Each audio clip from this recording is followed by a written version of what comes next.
मैं आप सबकी आत्मा को नमस्कार कहती हूँ और आप सबका मेरे संग जुड़ने का बहुत बहुत धन्यवाद। अब हम पहले देखेंगे, हमने 13वें चैप्टर में समझा कि क्षेत्र क्या है, क्षेत्रज्ञ क्या है, और ज्ञान, गय, प्रकृति और पुरुष। तो कृष्ण अर्जुन जी ने ये सारे सवाल जो हैं, 6 सवाल कृष्ण जी के आगे रखे हैं और उसको कृष्ण जी अब हमको समझा रहे हैं। तो उसमें हमको सबसे पहले समझ में आया कि ये जो मेरा शरीर है, ये क्या है? क्षेत्र है। राइट।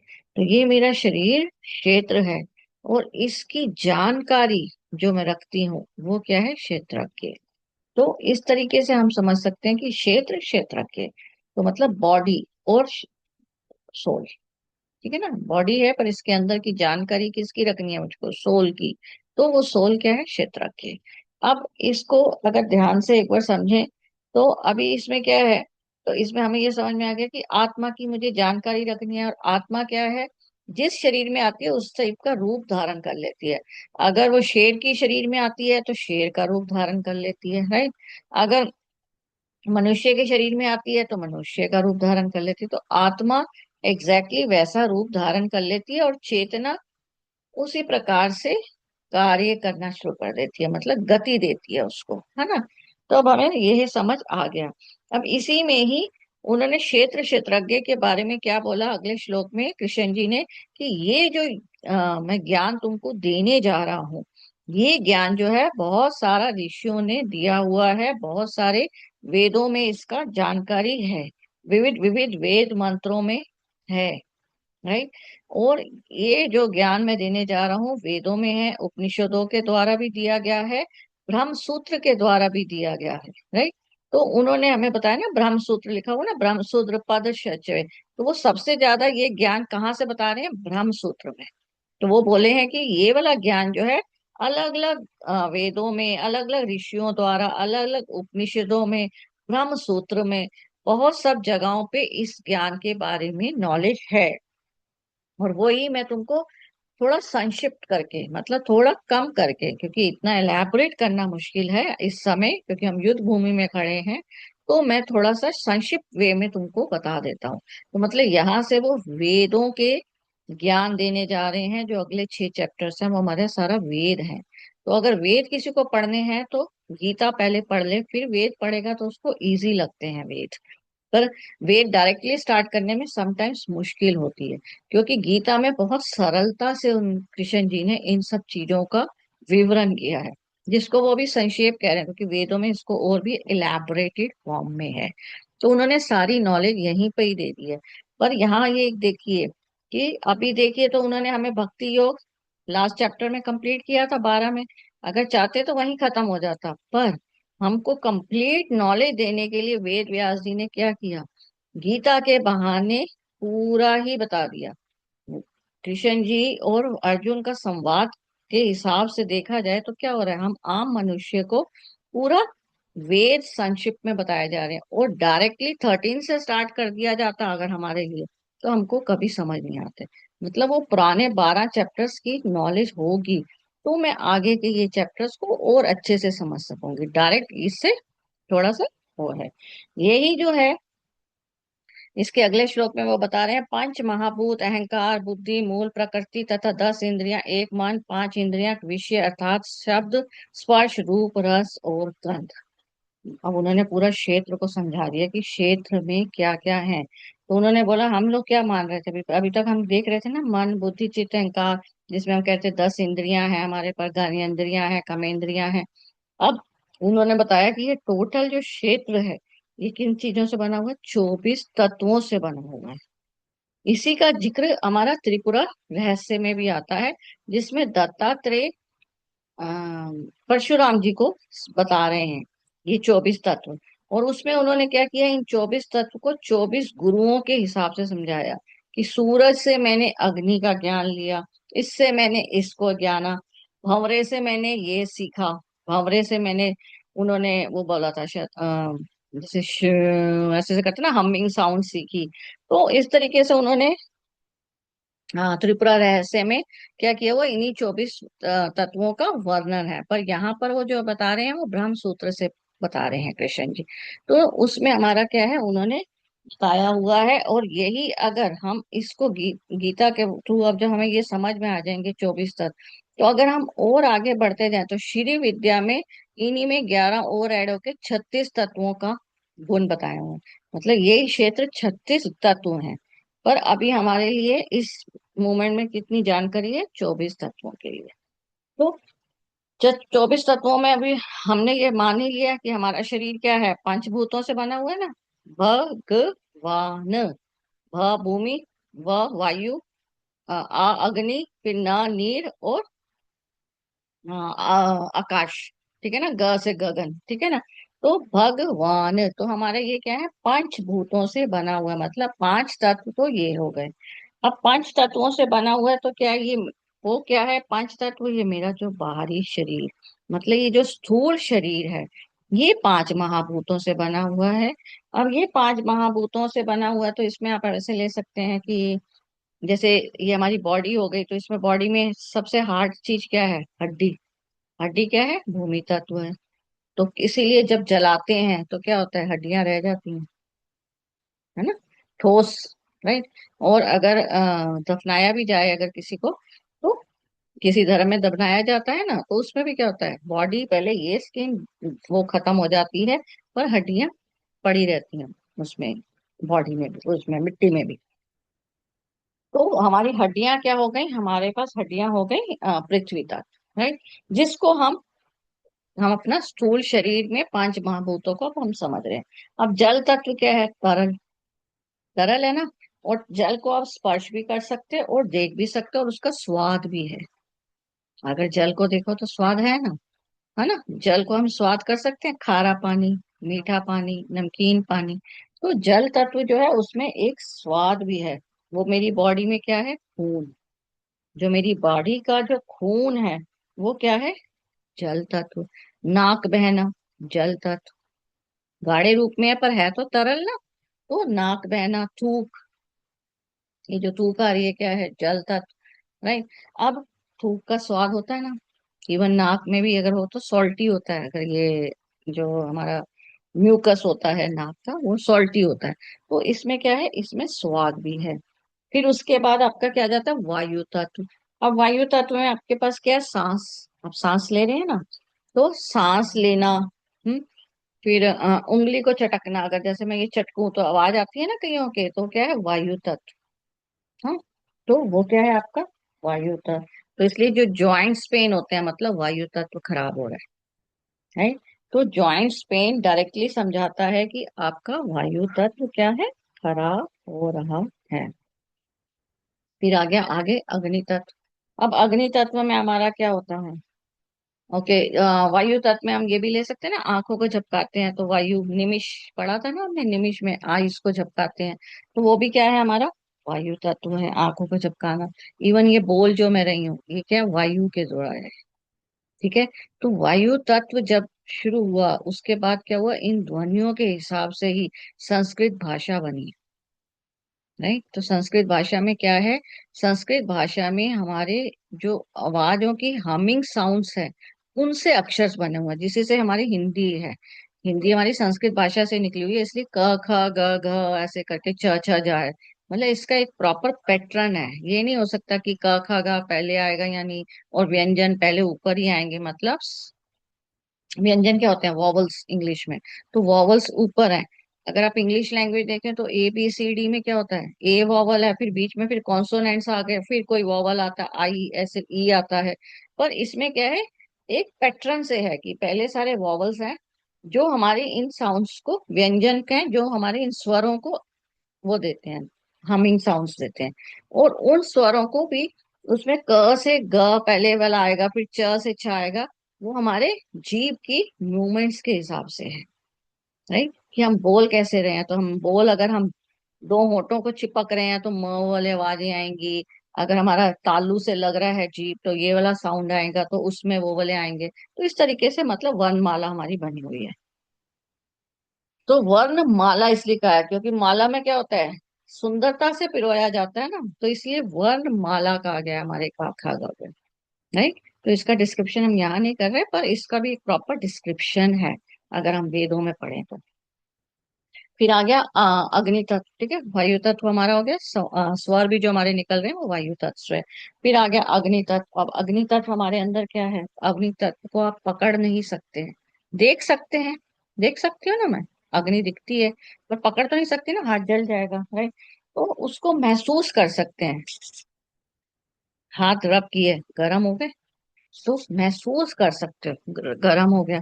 तो अग्नि तत्व क्या है, जिसको आप महसूस कर सकते हो, राइट।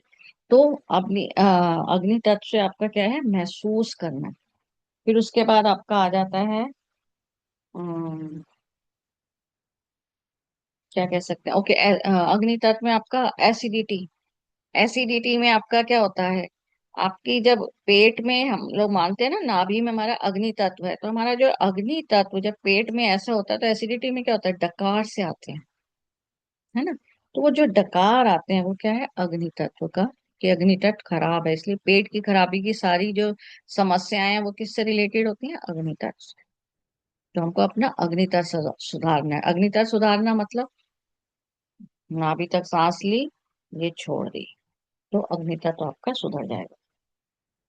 देन अग्नि तत्व के बाद आ गया आकाश तत्व, राइट। अब आकाश तत्व में आपका क्या होता है, आकाश मतलब ये जो सब कुछ है, क्या है, आकाश है ना, जिसमें हम बैठे हुए हैं। मतलब आकाश तत्व को हम एक्चुअल में हम ईथर कहते हैं, जिस पात्र में हो, क्योंकि कहीं ना कहीं तो कुछ घटित हो रहा है, तो कोई जगह तो है, दूध उबाल रहे हैं तो कोई पतीला तो चाहिए ना। तो जिस पात्र में हम हैं वो क्या है, आकाश तत्व, और उसी में वायु ऑटोमेटिकली आकाश तत्व में ऐड हो जाती है, राइट। तो सब जगह जो है, मतलब जो सब जगह है, तो हमारे बॉडी के अंदर भी जो खाली स्पेस है, अब ये उंगलियों के बीच में ये खाली स्पेस, ये सब क्या है, आकाश तत्व है, खुला एरिया, ठीक है। तो ये सारा खुला एरिया क्या है, हमारा क्षेत्र हो गया, जिसमें हमने पांच महाभूत को समझा। अब ये पांच महाभूत के बाद भी हमारे पास क्या होता है, मन। मन होता है ना। तो अब मन जो है वो क्या है, मन को समझने के लिए मन, फिर उसके बाद बुद्धि होती है, और अहंकार भी होता है, राइट।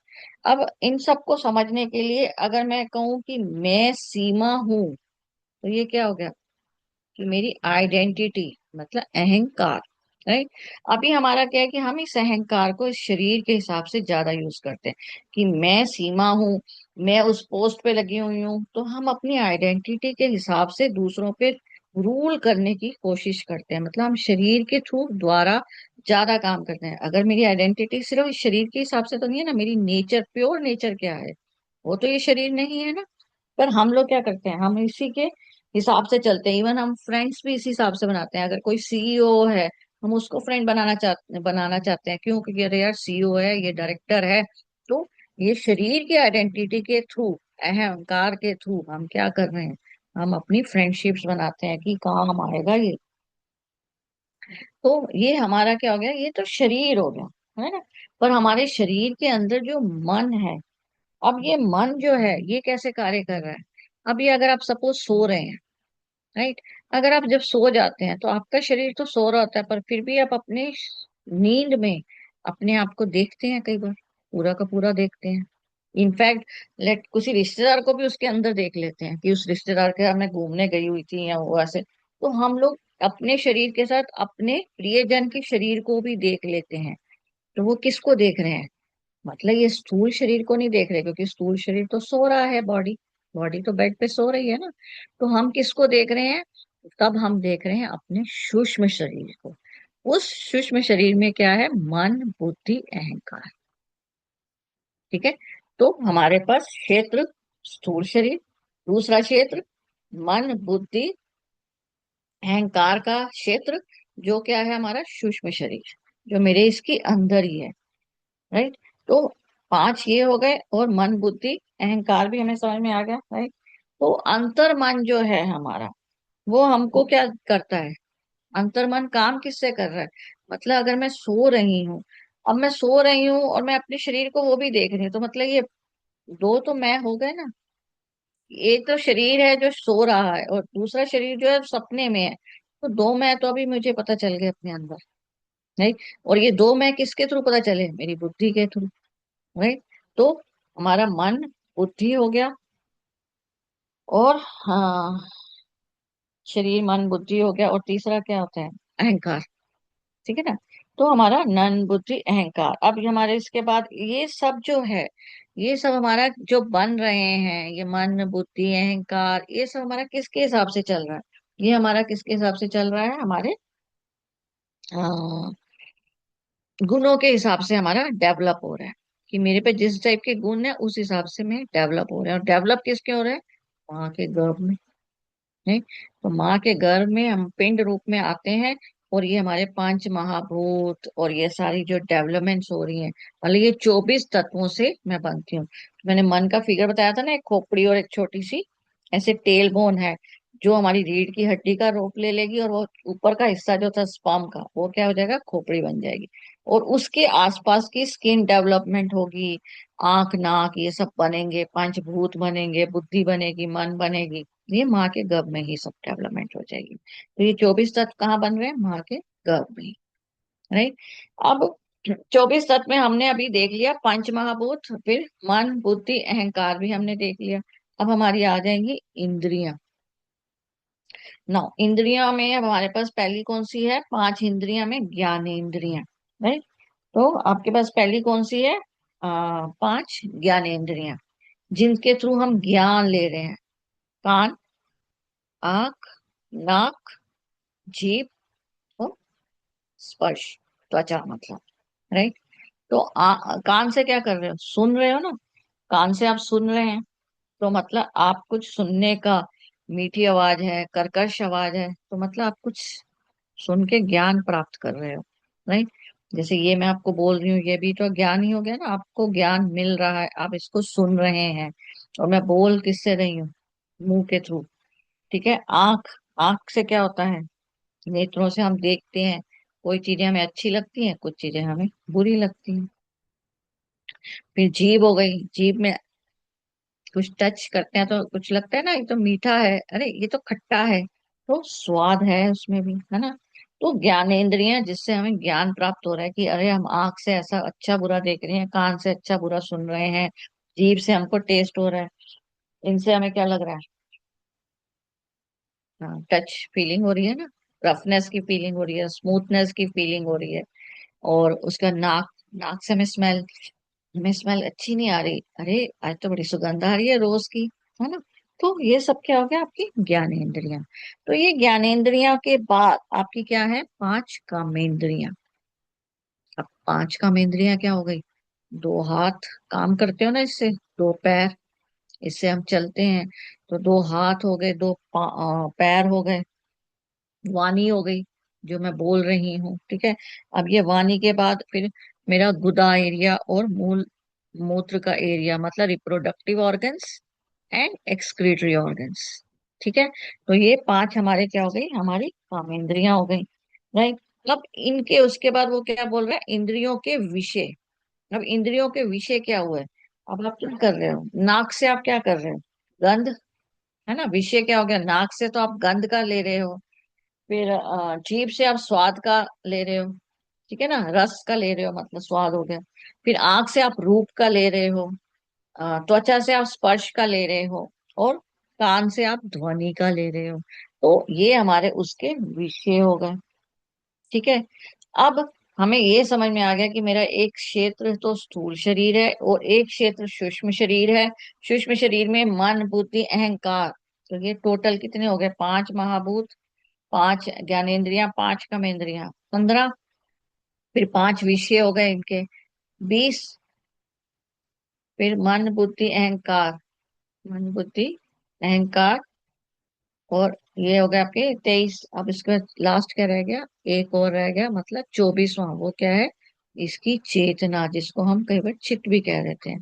क्योंकि चेतना ने, जिस हिसाब से आपकी चेतना ऊपर है, तो आपकी चित्त में क्या हो रहा है? स्टोर अच्छी बातें हो रही हैं। हम मान लेते हैं ना कि ऊपर वाले, हमारा ऊपर वाला हिस्सा जो है अच्छा अच्छा भाव रखता है, नीचे वाला हिस्सा हम मान रहे हैं कि चक्रास में बुरा भाव।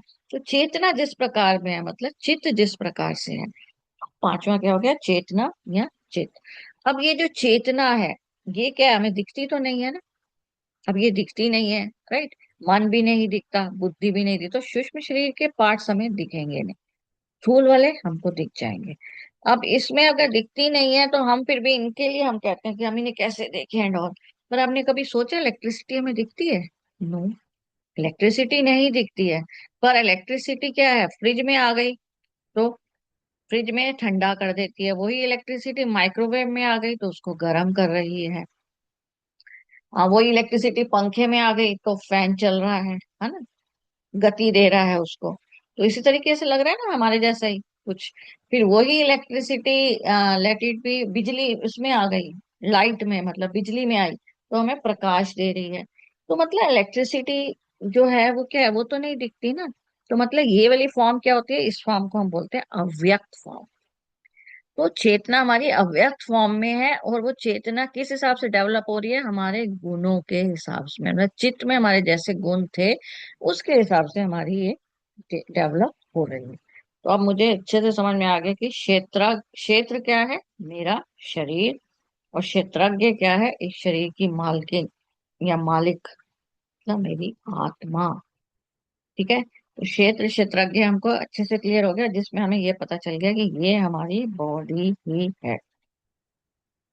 अब हमें ये तो समझ में आ गया। अब इसमें अगर आप देखें तो अगर इसको मैं लॉजिकली, मैंने बोला था जैसे घर है, घर की एक एक चीज क्या होता है, मालिक को पहचान होती है ना, कि मैंने रुई कहाँ रखी हुई है, मैंने सुई कहाँ रखी हुई है, नमकदानी कहाँ पड़ी है, पर मेहमान को नहीं पता।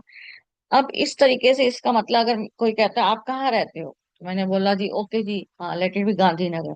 मैं गांधीनगर रहती हूँ, गांधीनगर कहाँ है, यूपी में। अच्छा, पर यूपी में गांधीनगर में रहते हो, पर गांधीनगर में कहाँ? जी ओके जी, मैं सेक्टर 112 में रहती हूँ। ओके, सेक्टर 112 में कहाँ रहते हो जी, मैं घर 102 में रहती हूँ। तो मतलब एक क्षेत्र, क्षेत्र के अंदर क्या हो गया, इतने सारे छोटे छोटे क्षेत्र हो गए, यही हो गया ना। तो मतलब मन बुद्धि अहंकार, ये बड़े से छोटे छोटे क्षेत्र भी बन गए, है ना, एक क्षेत्र के अंदर बहुत छोटे छोटे छोटे क्षेत्र बन गए। पर अब लेट इट बी, जैसे हमारे यहाँ क्या हुआ था, मेट्रो आई थी तो क्या हुआ था, कुछ घरों को खाली करना पड़ा था क्योंकि वो एरिया में मेट्रो बनना था, गवर्नमेंट की पॉलिसी थी। तो मतलब जिस क्षेत्र में वो रह रहे थे, चाहे वो चाहे ना चाहे, उनको फोर्सली वो घर को खाली करना था, उनको उसके बदले में एकोमोडेशन मिल गई थी, पर उनकी चॉइस नहीं थी वहां। तो इसी तरह मुझे ये क्षेत्र क्या होता है, खाली करना पड़ता है, पर मैं इसी क्षेत्र से प्यार करने लग जाती हूँ। ये क्षेत्र तो मुझे क्या होगा, ये क्षेत्र किसके जैसे, बाहर की दुनिया में क्या हो गया, गवर्नमेंट के हिसाब से ये वाले क्षेत्र को, मकान को खाली करना पड़ गया था। इसी तरीके से हमें यहाँ पर क्या होता है, हमारी आत्मा इस क्षेत्र से निकल भी सकती है। तो हमको इस तरीके से समझ में आया कि ओके, कि ये क्षेत्र जो है ये मेरा परमानेंट क्षेत्र नहीं है, और इसको मैं परमानेंट मानने लग जाती हूँ। और उसी वजह से क्या होता है, उसके द्वारा जो कर्मों की वजह से मैं जो भाव उत्पन्न करती हूँ सुख या दुख का, तो मैं क्या करती हूँ, इसी क्षेत्र को कर्म क्षेत्र बना लेती हूँ। आई होप यहाँ पर ये दो श्लोकों को हमने बहुत अच्छे से डिस्क्राइब करके समझ लिया है कि हम लोगों का क्या है, क्षेत्र है, उसी के अंदर हमारे पास एक सूक्ष्म क्षेत्र भी हो गया ना, राइट। और इसकी नॉलेज क्या हो गई ना, सोल हो गया। अब इन सारे क्षेत्रों की नॉलेज हो गई कि मुझे ये समझ में आ गया कि ये शरीर जो है, ये शरीर जो है, मकान के हिसाब से लें तो मकान खाली करना पड़ सकता है क्योंकि गवर्नमेंट का रूल आ गया था, मतलब ये शरीर छोड़ना पड़ सकता है, तो ये टेम्परेरी है। मुझे ये ज्ञान आ गया। अब ज्ञान किसको आया, मुझको आया, तो ज्ञान आया तो वो ज्ञान हो गया। और किसको आया, गए को। तो ये को, गए को मतलब ज्ञा के ऊपर ए जो मात्रा है उसको आया, तो वो आपका क्या हो गया, ज्ञाता, मतलब कि वो ज्ञान का ज्ञाता कौन है, मैं हूं। तो मतलब वो किससे आ रही है मुझको, वो ज्ञान की ज्ञाता किससे हो रही हूँ, मैं बुद्धि से हो रही हूँ, राइट। तो इस प्रकार हमने इन सबको समझा कि ये हमारे क्या है, और इसीलिए उन्होंने बोला कि ये जो क्षेत्र है ये क्या बन जाता है, आपका कर्म क्षेत्र बन जाता है, राइट। तो ये हमारा कर्म क्षेत्र बन जाता है। तो मतलब मुझे 24 तत्व समझ में आ गए, ज्ञानेंद्रियां क्या है, कर्मेंद्रियां क्या है, ज्ञानेंद्रियों के विषय क्या है, पंचभूत मन बुद्धि चित्त अहंकार, ये सब समझ में आ गया हम। इसको हमने एक बार पहले भी किया हुआ है ना, मन बुद्धि चित्त अहंकार, ये सब हमने पहले भी किया हुआ है। ठीक है, विषय भी हमें समझ आ गया ना, गंध स्पर्श एंड ऑल। कर्मेंद्रियां भी हमको समझ में आ गया, राइट। अब ये क्या होता है, गर्भ में ही डेवलप हो जाती हैं, तो पहले जैसे ही शिशु इसके अंदर आता है, ये गर्भाशय है, ठीक है, तो नाभि से उसका कनेक्शन बनता है, तो सबसे पहले क्या होता है, उसका दिल धड़कना शुरू होता है, फिर उसके पैर विकसित होते हैं, फिर हाथ, and so on so on so on so on, उसका बॉडी डेवलप हो जाता है, और ये 24 तत्व पूरे पैदा हो जाते हैं। और इसलिए जब वो 24 तत्व पूरे पैदा हो जाते हैं, और तो उसमें क्या आ जाता है, उसको उन विषयों विषयों में आ गया ना वो स्पर्श, और वो इसलिए वो किक मार रहा है। अब वो उसको जब इसके अंदर विषय आ गए, अब उसके अंदर अहंकार पहचान भी आ गई, इसका मतलब जैसे ही अहंकार आ जाता है, उसको पहचान हो जाती है कि मैं कुछ हूँ, आइडेंटिटी हूँ गर्भ के अंदर। तो वो क्या करता है, किक मारता है, और धीरे धीरे, पहले बच्चा एक्चुअल में ऐसे होता है जैसे इस चित्र में देख रहे हैं, फिर वो धीरे धीरे रोटेट होता है, एक्चुअल में रोटेट होके सब जगह पे ऐसे से पुश कर रहा होता है कि मैं कहाँ से बाहर निकलूं, क्योंकि अब वो आकाश तत्व में आना चाह रहा है। तो वो ऐसे से पुश करते करते उसको फिर पता चलता है, ओके मैं इस एरिया से बाहर निकल सकता हूँ, तो इसलिए फिर वो अपना मुंह नीचे करता है, और 9th मंथ में फिर बच्चे का उत्पन्न हो जाता है, बच्चे की उत्पत्ति हो जाती है। तो इस तरीके से हमें समझ में आया कि ये 24 तत्व माँ के गर्भ में ही बन जाते हैं। राइट। ओके। जी हाँ, ये हमें पता चली गया। अब ये 7वां श्लोक यही बता रहा है ना। अब ये माँ के पिंड में ही डेवलप हो गए। अब ये जब माँ के पिंड में ही डेवलप हो गए, अब वो बोल रहा है कि ये जब पंचभूत से क्या हुआ, अहंकार पैदा हुआ पहले, कि आइडेंटिटी आ गई ना, क्योंकि मुझे आइडेंटिटी मिल गई कि मैं ये हूँ, चाहे मैं आत्मा हूँ चाहे मैं शरीर हूँ, तो मैं का आइडेंटिटी आ गई। तो वो बुद्धि, मतलब वो किससे आई, बुद्धि से आई। और बुद्धियों के बाद हमारा क्या हुआ, वो बुद्धि कहाँ से आई, इंद्रियों से, क्योंकि ये सब देखना भूखना हमने चेक किया। और इंद्रियां में हमारे अंदर फिर ये इंद्रियों से देख के क्या है, मन से भाव उठने शुरू हो गए। राइट। और इंद्रियों के इसलिए विषय उत्पन्न हो गए। अब इंद्रियों के विषय क्या होते हैं, इच्छा, द्वेष, सुख, दुख। तो ये क्या है, वो कह रहा है कि इस देह के फिर ये द्वेष इसलिए उठने लग जाते हैं। और इसी में इन्होंने एक और क्या बोला है, इच्छा, दुख, दुख, सुख, दुख, और हाँ धृति कहा है। और इसमें धैर्य भी कहना चाहिए ना, धैर्य, चेतना, सुख दुख, चेतना, धृति। ओके।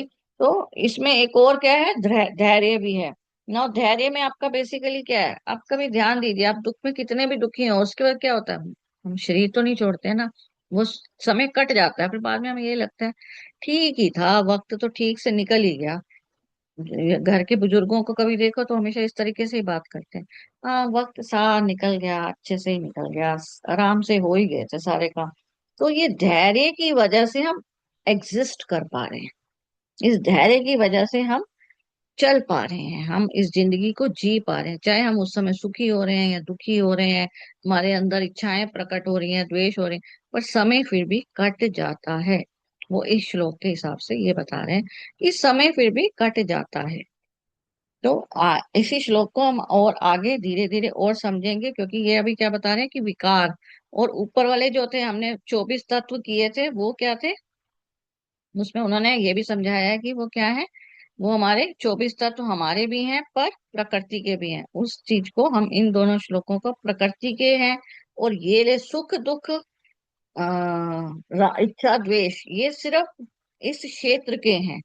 तो मतलब ऊपर वाले श्लोक में उन्होंने ये भी बताया कि वो सब जो थे, वो 24 तत्व, वो सूरज, चंद्रमा और ये धरती, इन सब में भी है, मतलब प्रकृति नेचर में भी है।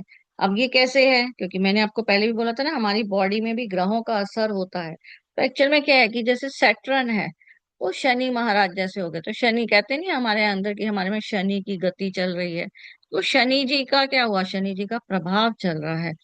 उनमें भी मतलब उन वो नाराज हैं या वो सुखी हैं, हमसे खुश हैं, तभी तो हमारा ये बोला जाता है। तो ये ज्ञान है, ये ज्ञान एग्जिस्ट करता है आपका, ज्योतिष वाला जो होता है जिसको कॉस्मोलॉजी कहते हैं हम। पर ये ज्ञान का क्या है कि एकदम एग्जैक्ट किसी को इस समय नहीं मालूम है। तो अगर हम अपने ज्ञान, ये जो नॉलेज को बढ़ा के हम इसको बाईपास कर सकते हैं, अदरवाइज नहीं तो इन ग्रहों का असर होता है। धरती का भी जैसे लीजिए, धरती जो है उसका भी हृदय है ना, है ना। सीता माता की कहानी में क्या दिखाया, सीता माता धरती से निकली और फिर धरती में समा गई, मतलब हमें समझाया गया कि धरती एक माता के रूप में है। राइट, तो उसका भी हृदय धड़कता है। और हम लोग क्या करते हैं, धरती में कुछ फेंक देते हैं, पान की पीक कुछ लोग फेंकते हैं, ये धरती माता फील करती है इन सब में। उन्होंने बोला है कि वो भी 24 भूतों से बनी हुई है, उनमें भी वही फीलिंग्स है, उनकी भी मन बुद्धि है, पर वो अपने कार्य को कभी खराब नहीं करते हैं, वो अपने कार्य को करते रहते हैं। राइट, इन सब की वजह से वो सुखी दुखी नहीं होते, कह लीजिए। अब सुखी दुखी नहीं होते मतलब वो क्या हो गया कि अगर ऐसे लें कि जैसे सूरज है, हम चाहे सूरज कहें कि धूप इतनी निकल आई है, इतना मेरा तो स्किन ही जल गया, और एक कहेगा कि अरे वाह सूरज है तो कितना अच्छा लग रहा है, मेरी स्किन को आराम मिल गया क्योंकि मुझे तो बहुत ठंड लग रही थी। अब कोई अच्छा कह रहा है कोई बुरा कह रहा है, पर वो सूरज उसी प्रकार से प्रकाश देता रहता है, तो उनके अंदर विकार नहीं आता। तो वो क्या बोल रहे हैं, पर हम लोगों के अंदर क्या होता है, इस प्रकार विकारों के सहित यह क्षेत्र, मतलब हमारे क्षेत्र के अंदर, हमारे पंच ये वाले क्षेत्र के अंदर विकार आ जाते हैं, और प्रकृति के अंदर, नेचर के अंदर विकार नहीं आते। वो अपने कार्य को बस भली भांति करते रहते हैं। राइट, तो इसमें अब हमारे ये जो विकार आते हैं, इसको हम आगे और डिस्क्रिप्शन में कल करेंगे। बहुत बहुत धन्यवाद।